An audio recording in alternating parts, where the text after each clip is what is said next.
नमस्कार, स्वागत है आपका जनगणमन 24/7 पर। लोग बात कर रहे हैं कि प्रधानमंत्री नरेंद्र मोदी डोनाल्ड ट्रंप के शपथ ग्रहण में क्यों नहीं गए। अब वो तो नहीं गए, एस जयशंकर गए थे। 24 घंटे से ज्यादा बीत चुके हैं और डोनाल्ड ट्रंप का शपथ ग्रहण खत्म हो गया। इनफैक्ट आज उनका दूसरा दिन अब शुरू हो रहा है। लेकिन सोशल मीडिया पर और खासकर जो गोदी मीडिया है, गोदी मीडिया किस तरीके का नैरेटिव फैला रहा है। आप ये देखिए कि आज तक की जो मशहूर एंकर हैं अंजना ओम कश्यप, वो वहां पर गई थी। उन्होंने किसका इंटरव्यू किया, किसका नहीं किया, ये तो अभी बहुत साफ नहीं है क्योंकि उन्होंने लाइव्स किए। लेकिन उनकी एक क्लिप वायरल हो रही है जिसमें कि ट्रंप के हमशक्ल का उन्होंने इंटरव्यू किया। कभी भी वहां पे आप अमेरिका का कल्चर है कि जिस समय राष्ट्रपति का शपथ ग्रहण वगैरह होता है तो लोग चीयर करने के लिए खड़े होते हैं, उनको चीयर लीडर्स कहते हैं। कुछ लोग मुखौटा पहन लेते हैं जिस व्यक्ति के लिए वहां पे वो खड़े रहते हैं, जैसे कि मोदी जी का भी आपने देखा होगा कि चीयर लीडर्स मुखौटा पहन के खड़े हो जाते हैं। तो उसी तरीके से एक डोनाल्ड ट्रंप का हमशक्ल था जिसका अंजना ने इंटरव्यू किया और उसके मुंह में माइक ठूस कर वो ये पूछ रही थी कि how do you feel about Narendra Modi and do you think is a popular leader. कुछ इस तरीके के सवाल उसी वेन में वो पूछ रही थी और उसी लाइन पर, उसी तर्ज पर मोदी जी का वहां कोई प्रेजेंस नहीं दिख रहा था, ना ही एस जयशंकर के बारे में कोई कुछ वहां पर चर्चा कर रहा था। लेकिन बात गोदी मीडिया पर ऐसी बताई जा रही थी कि देखिए भारत कितना महान देश है और भारत के जो विदेश मंत्री गए हैं उनके लिए कितनी बड़ी उपलब्धि की बात है। अब एनडीटीवी जो कि अदानी का चैनल है, एनडीटीवी ने एक वीडियो किया है जिसमें कि एक एंकर ये समझा रही है कि देखिए पहली पंक्ति में एस जयशंकर बैठे थे और इससे भारत का दबदबा पता चलता है और बाकी कोई मिनिस्टर पहली पंक्ति में नहीं बैठे थे। और उसके बाद जो थंबनेल उस क्लिप में लगाया गया है उसमें ये लिखा है कि चीन को लगी मिर्ची, यानी कि चीन को मिर्ची लगाकर और फिर बढ़ा चढ़ाकर ये बताने की कोशिश की जा रही है कि एस जयशंकर पहली पंक्ति में बैठे थे। अब सवाल यह है कि एस जयशंकर अगर इतने ही इंपॉर्टेंट विदेश मंत्री थे डोनाल्ड ट्रंप के लिए तो उन्होंने सारे इवेंट्स क्यों नहीं अटेंड किए। वो केवल एक फॉर्मल सेरेमनी में जो कि ओथ टेकिंग की थी उसमें गए थे।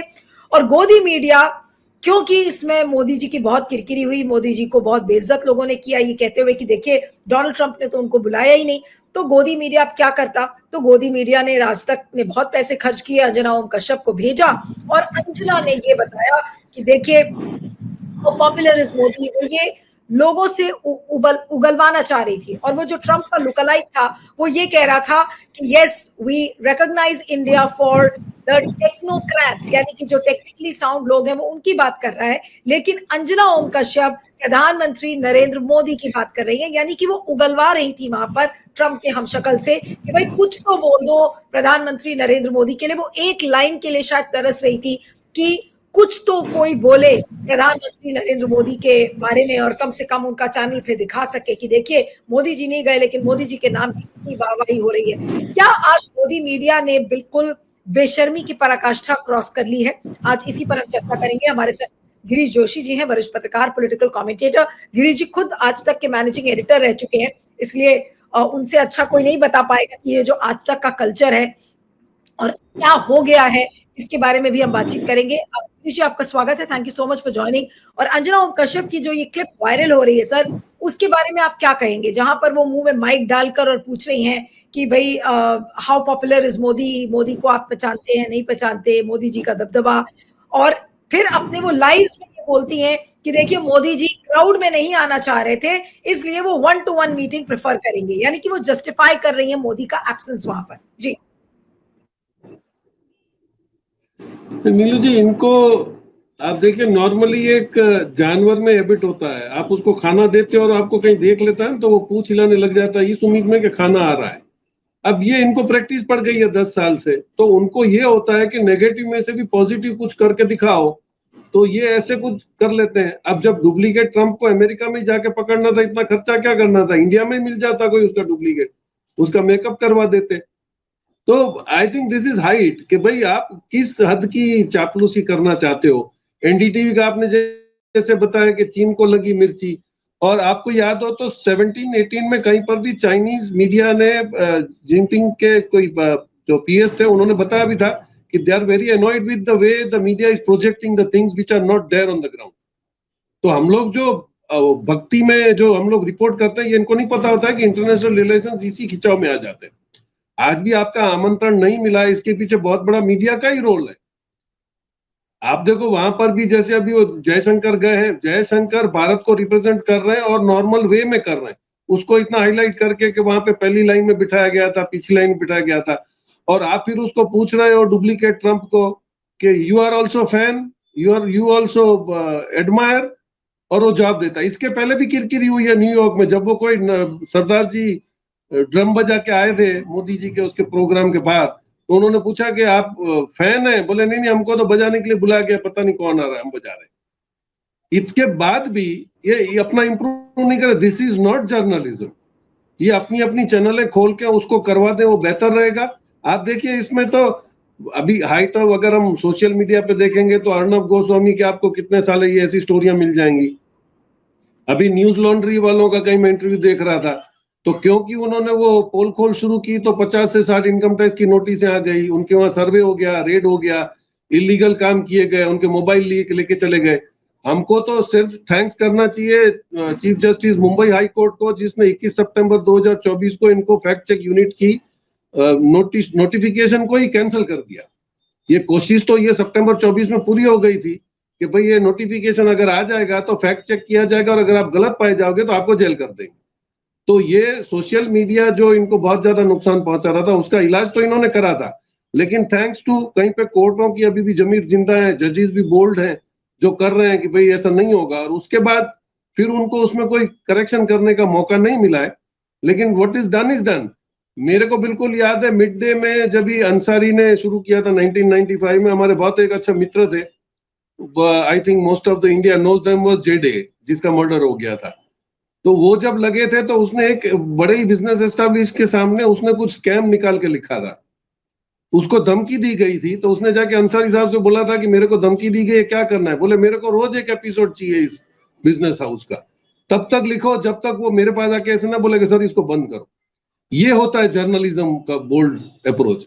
आपका नहीं कि आपने बोल दिया और अब तो आपको कोई बोलता नहीं है, उसके हाथ बार के जाके आप चापलूसियां कर रहे हो, तो पब्लिक का आवाज कौन बनेगा?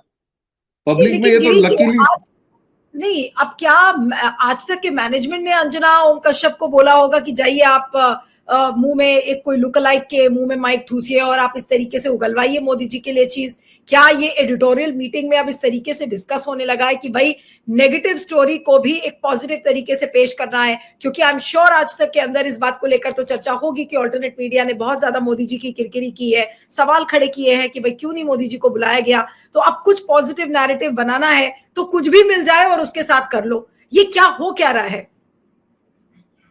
नहीं नीलू जी, आपने भी आज तक में काम किया है, मैंने भी किया है। We send the story to assignment, उसके बाद वहां पे जो असाइनमेंट पे बैठा हुआ है वो तो ये एडिटर से बात करेगा क्या होता है। क्योंकि मेरे को पता है हम लोग एंटी एस्टेब्लिशमेंट स्टोरियां बहुत करते थे बीइंग अ बॉर्डर एरिया। तो मेरे को ये इंस्ट्रक्शन थे कि दीपक शर्मा या पुण्य प्रसून वाजपेयी को फिर मैंने मैसेज कर देना है कि मैंने एक स्टोरी भेजी है, वो उसका इंपॉर्टेंस कहाँ पे रखना है, कितने बजे रखना है। और मैं समझता हूँ पुण्य प्रसून जी से तब तक तो 99% स्टोरियां जो बहुत ही ब्रेकिंग होती थी या एक्सक्लूसिव होती थी वो चला ही देते थे प्राइम टाइम में, क्योंकि that always used to have substance. लेकिन उसके बाद ये चलना बंद हो गया, क्योंकि बाद में एडिटरों ने तय करना, तो स्टोरी तो 100% गई होगी, फिर एडिटर ने देखा होगा कि इसमें अच्छी कौन सी है, चलो इसने अच्छा एक बड़ा माइम बना के भेजा है, डुप्लीकेट ट्रंप को पकड़ लिया, उसका ले लिया, तो टीआरपी के लिए वो बेहतर ही था।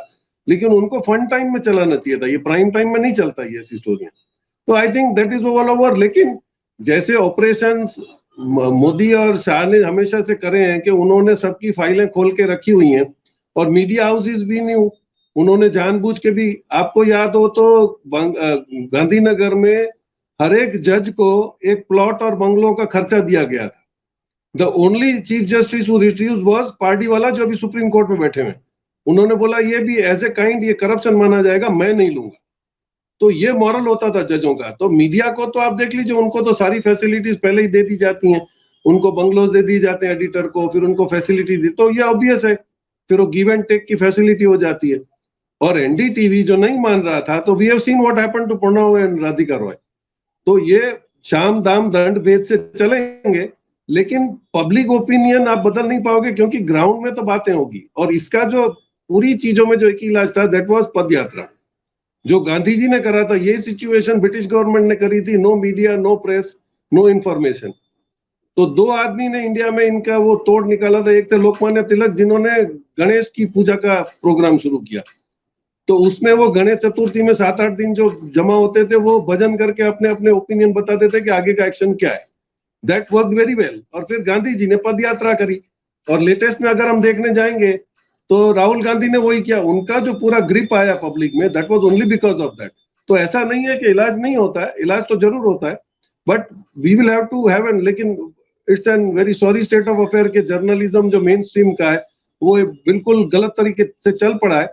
But they should also get worried कि परमानेंटली गवर्नमेंट नहीं रहेगी, उसके बाद आपके हाउस का या एस्टेब्लिशमेंट का क्या हो। नहीं, लेकिन मुझे ये नहीं समझ में आ रहा है कि ये एक लॉजिकल डिसीजन तो मैनेजमेंट भी ले सकता था ना कि अगर ट्रंप के शपथ ग्रहण में मोदी जी नहीं गए हैं, मोदी जी की इतनी किरकिरी हो चुकी है, तो फिर या तो भेजा ही नहीं जाता, आज तक की टीम अपने यहाँ नहीं भेजती।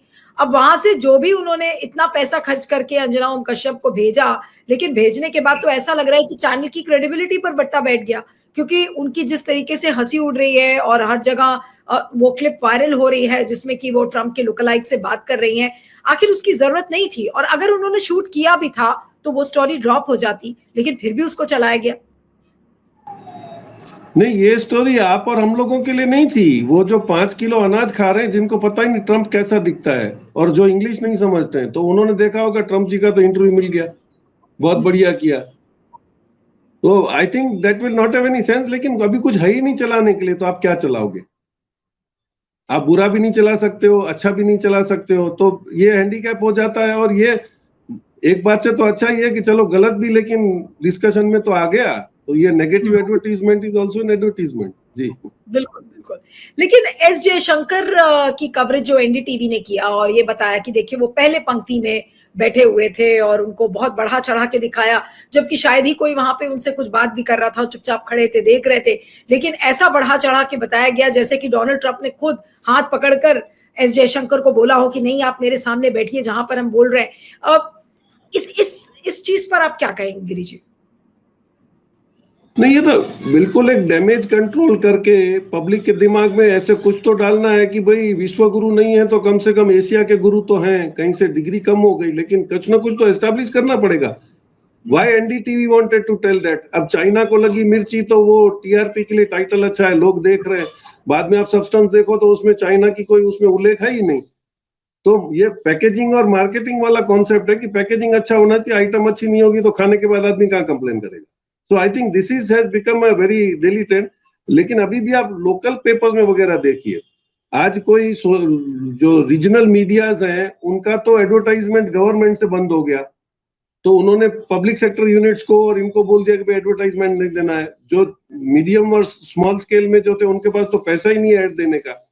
और सबसे बुरी बात ये थी कि जो 2% कॉर्पोरेट में सीएसआर में कंपलसरी था यूज करना, और उसके गाइडलाइंस थे कि आपको जिस गांव में वहां पे आपको स्कूलें बनानी है, आपको कुछ वाटर फैसिलिटीज क्रिएट करनी, तो उसमें भी आपने कटौती करके बोल दिया कि आप ये पैसा दे दो। तो आपका वो सीएसआर का पैसा आपके पीएम केयर में चला गया, आपके कोविड में चला गया। तो everybody is now looking for an option कि नहीं कर सकते, तो सीएसआर में क्या करेंगे?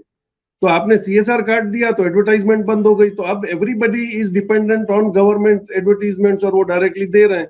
अब जब वो दे रहे हैं तो उनको भक्ति करनी पड़ेगी, सीधी सी बात। तो they have already gripped the people. लेकिन आज ये जो जिस तरीके की क्लिप वायरल हुई और उस पर लोग हंसी भी उड़ा रहे हैं, उस पर मीम्स बना रहे हैं, आपको क्या लगता है कि अब ये जो गोदी मीडिया के एंकर्स हैं या जो लेडी एंकर्स हैं, उनकी क्या नौबत अब आने वाली है? क्रेडिबिलिटी तो बिल्कुल दांव पर लगी हुई है, क्रेडिबल उनको कोई नहीं मानता, सब ये जानते हैं कि बीजेपी का भजन करने वाले ये लोग हैं, और हर नेगेटिव स्टोरी जो बीजेपी की होती है उसको पॉजिटिव दिखाने की कोशिश करते हैं, जिसको अंजना ओम कश्यप ने पूरी भरपूर तरीके से किया। लेकिन ऐसी रिपोर्टिंग का, ऐसे जर्नलिज्म का, ये मेरा आखिरी सवाल है आपको कि आखिर इसका फ्यूचर क्या है, ये कब तक चलेगा? अब तो खींचना पड़ रहा है, गोदी मीडिया भी खींच रहा है किसी तरीके से। आई एम श्योर उनके पास कुछ भी नहीं था बोलने के लिए ट्रंप के शपथ ग्रहण के बारे में, केवल और केवल वहां भी मोदी जी को ढूंढ रहे हैं लोग, और जबकि मोदी की कोई प्रेजेंस वहां नहीं है, ना एस जयशंकर की, सिवाय इसके कि वो एक लाइन में बैठे हुए थे, प्रोटोकॉल का हिस्सा थे, जैसे सब देश के विदेश मंत्री गए थे वो भी वहां गए थे। लेकिन इतना बढ़ा चढ़ाकर दिखाने की जरूरत क्या है? और ऐसे जर्नलिज्म का हश्र क्या है? नहीं, मैंने जैसे बताया जनरल पब्लिक के लिए ये ओपिनियन, कितने लोगों ने ये इमेजिन करा होगा बाद में कि ये डुप्लीकेट ट्रंप था। लेकिन अब देखिए परिस्थिति क्या है, आज 850 इनकम टैक्स के ऑफिसर जो IRS हैं वो नौकरी छोड़ के चले गए क्योंकि they were not able to surrender. तो ये होता है कि अगर आपकी आत्मा से ज्यादा ही बोझ लग जाता तो आप नौकरियां छोड़ दो। और आज रवीश कुमार चले गए तो कहाँ बुरी हालत है उनकी, पुण्य पसून जी नहीं है, दीपक शर्मा जी, वो अपना, क्योंकि वो उनकी कैपेबिलिटी खुद की थी, मीडिया उसकी कैपेबिलिटी नहीं थी, that was they were on their own merits, और वो ऑन द कॉन्ट्ररी एक ग्रुप को उनकी वजह से बढ़ावा मिल रहा था। तो अगर ग्रुप को सरेंडर करना है तो करेगा, लेकिन जो लोग अपने आप से एफिशिएंट है वो तो जाके अपना काम कर रहे हैं और वो जर्नलिज्म का धर्म निभा भी रहे। और उनको आप अगर देखिए तो पब्लिक रिस्पॉन्स भी उनका बहुत ही ट्रेमेंडस है, क्योंकि people also want to know. अभी आप तो समझ गए हो कि लाइव मीडिया तो भक्ति कर रहा है, तो फैक्ट क्या है, वो फैक्ट चेक तो पब्लिक सोशल मीडिया पे कर रही है और that is the response that they get. अभी वो निधि राजदान का कई इंटरव्यू में सुन रहा था तो उन्होंने बोला कि छोड़ दिया रवीश ने तो क्या हुआ, तो उसका तो जो इनकम सोर्स ऑफ इनकम है वो मेरे ख्याल से उसकी सैलरी से कम 5 गुना ज्यादा हो गया। तो दैट वाज द एफिशिएंसी। आप कितने लोगों को काटोगे, आप कितने लोगों को निकालेंगे? So now the time has come. अभी जैसे एक दिन मेरे ख्याल से वानखेड़े जी भी बोल रहे थे कि अभी इन्होंने सोशल मीडिया को काउंटर करने के लिए इन्होंने अपना भी एक गोदी सोशल मीडिया खड़ा किया है। जो आप लोग जो बोलते हो उसका कैसे विरोध करना है, उसको कैसे करेक्ट करवाना है, उसको कैसे काउंटर करना है। तो अभी ये लास्ट फाइट इनकी ये है कि ये आप लोगों के सामने भी एक काउंटर, एक सोशल मीडिया आएगा जिसको we will have to take care. जी चलिए, तो देख के दुख होता है कि इस तरीके की पत्रकारिता जो हम लोगों ने कभी नहीं की, मैंने भी नहीं की, शायद गिरीश जी ने भी कभी इस तरीके की पत्रकारिता नहीं की। और ये बात सही है कि जब आज तक में हम लोग काम करते थे स्टोरीज देकर और फिर भूल जाते थे, लेकिन एंटी स्टैब्लिशमेंट स्टोरीज होती थी। कभी भी सरकार का हमने भजन इस तरीके से कभी नहीं किया, मैंने तो अपनी याद में नहीं किया, आई एम श्योर गिरीश जी ने भी नहीं किया है। लेकिन इस तरीके की पत्रकारिता का फ्यूचर क्या है, आपको इसी सवाल के साथ मैं छोड़ के जाना चाहती हूँ। और ये भी सोचने वाली बात है कि आखिर गोदी मीडिया पलटी तो मार लेता है बहुत जल्दी, जैसे सरकार बदलती है मीडिया तुरंत पलटी भी मार लेता है, लेकिन क्रेडिबिलिटी, जो विश्वसनीयता है मीडिया की, वो कितनी साख उसकी कमजोर हो जाती है। आप ये देखिए इतने सालों में, अगर आज अंजना ओम कश्यप की हंसी उड़ रही है, कभी क्या ऐसे कोई सीरियस पत्रकार की कभी ऐसे हंसी कोई उड़ाता था? शायद कभी ऐसा नहीं हुआ। लेकिन आज सिर्फ इसलिए क्योंकि सत्ता के सामने नतमस्तक है, नहीं जरूरत पड़ने पर भी मोदी जी की जबरन तारीफ की जा रही है, उनके लिए भजन किया जा रहा है, लोगों को फोर्स किया जा रहा है कि आप कुछ तो एक शब्द बोल दो भाई, हम इतने पैसे खर्च करके आए हैं, कम से कम 2 लाइन मोदी जी के लिए बोल दीजिए। इतनी मजबूरी में अंजना ओम कश्यप दिख रही थी कि आज वाकई में इस तरीके की पत्रकारिता जब देखते हैं तो मन को ठेस पहुंचती है। लोग हंसी उड़ा रहे हैं, लेकिन यहाँ पे शायद मुझे और गिरीश जी को दुख हो रहा है इस तरीके की पत्रकारिता देखते हुए, क्योंकि ये चीज देखी नहीं जाती। गिरीश जी, आपका बहुत बहुत शुक्रिया, thank you so much for joining. Thank you.